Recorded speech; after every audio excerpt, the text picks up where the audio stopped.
Bizdeki çarpışmaları, çarpışma degan buyoqlari uloq yetgan ekan.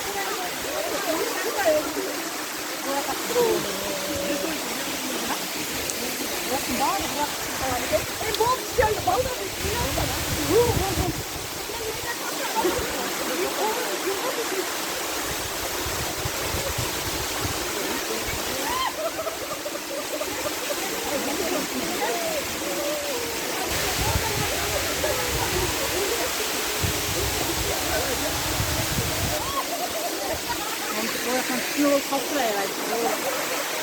Alpinistlar böyle otursak vardı. Burada bir yerine geçtiğinde sizin olmuyor. Geçtik burada. Uzakım abi. Evet, bu uzaklığı.